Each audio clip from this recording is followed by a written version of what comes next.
Hello，大家好，又係阿 Christina。如果大家有留意開我嘅 channel 咧，就知道我嘅主區就係荃灣區啦。嚟緊咧呢個新鴻基咧20年嚟第一次有一個新樓盤開嘅，今日就帶大家去參觀下呢個示範單位啦。我哋而家即刻去睇下。第一個參觀嘅示範單位屬於一個一房嘅戶型，實用面積係273尺。望落去呢個客飯廳，我自己覺得呢都算係實用。而呢個細細地嘅開放式廚房呢，就用電磁爐煮食，一個人住呢都算係相當足夠啦。浴室係做咗個淋浴間，上面仲有個浴室寶間。主人房嘅長闊呢，分別係2米乘2.3米。單位有個特大個露台，而單位嘅洗衣機亦都放咗喺呢個露台裏面。喺洗衣機嘅上面呢，就有個吊櫃，可以呢放下啲日用品啦，或者洗衣粉，可以方便洗衫。整個項目都只有3處嘅一房單位，3處嘅實用面積都係相若。第二個示範單位係屬於蝴蝶式嘅2房單位，實用面積係362尺。單位同樣係採用咗開放式廚房。單位嘅主人房就喺呢一度啦。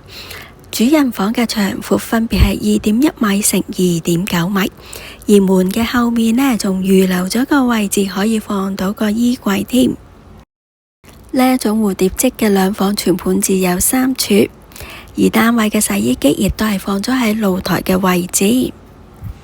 而家我哋去睇埋另一間客房同浴室啦。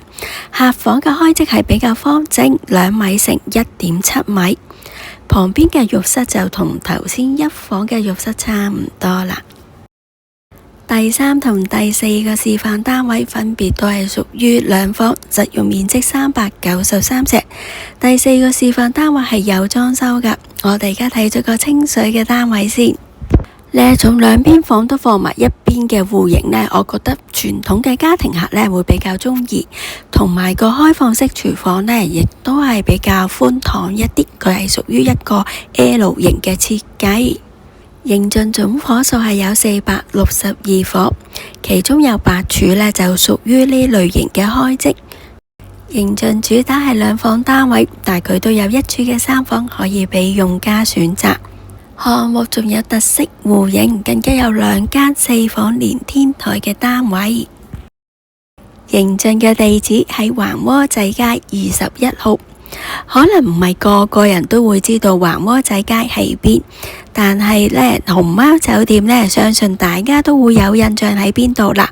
由熊貓酒店行過去認進大概都係5分鐘嘅路程，而由呢個認進行過去呢個荃灣西站、大窩口站、荃灣站大概都係10零分鐘，非常之方便。附近亦都有好多巴士線去唔同嘅地方。項目有2層嘅會所，包括有呢個泳池同埋健身室等等嘅設施。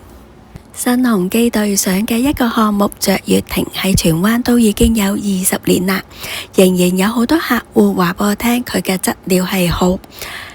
今日我嚟睇咗認進4個示範單位，佢俾我嘅感覺呢，用色非常之舒服，開積實用而且實際。唔知你哋對認進呢個新樓盤有冇興趣呢？歡迎喺留言區話我知啊！今日嘅分享到此為止，下集再見，拜拜。